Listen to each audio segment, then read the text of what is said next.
டைனோசரை போல் இன்னும் சில ஆண்டுகளில் காங்கிரஸ் கட்சி அழிந்துவிடும் என்று பாதுகாப்புத்துறை அமைச்சர் ராஜ்நாத் சிங் தெரிவித்துள்ளார்.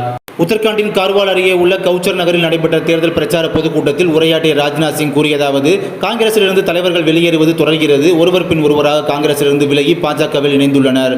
இன்னும் சில வருடங்களில் காங்கிரஸ் கட்சியானது டைனோசர் போல அழிந்துவிடுமோ என்று அஞ்சுகிறேன்.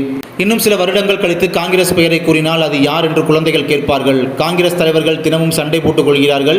கட்சி என்பது தொலைக்காட்சியில் காட்டப்படும் பிக் பாஸ் வீட்டை போல மாறிவிட்டது.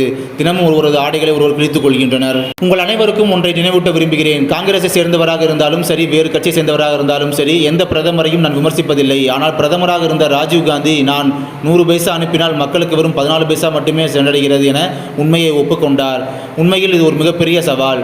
இந்த சவாலை யாரும் ஏற்கவில்லை. ஆனால் நாங்கள், அதாவது பாஜக, ஏற்றுக்கொண்டோம். நரேந்திர மோடி பிரதமரானதும் நடைபெற்ற முதல் கூட்டத்தில் ஒவ்வொரு இந்திய குடிமகனுக்கும் ஜன்தன் கணக்கை தொடங்க வேண்டும் என்று பிரதமர் மோடி கூறினார். பிரதமர் ஏன் அனைவருக்கும் வங்கி கணக்கு தொடங்க வேண்டும் என நினைக்கிறார் என்பதை எங்களால் புரிந்து கொள்ள முடியவில்லை என்பதை நான் நேர்மையாக ஏற்றுக்கொள்கிறேன். ஆனால் அன்று அவர் எடுத்த நடவடிக்கை காரணமாக இன்று மத்திய அரசின் பணம் பயனாளிகளுக்கு முழுமையாக சென்றடைகிறது என்று தெரிவித்தார்.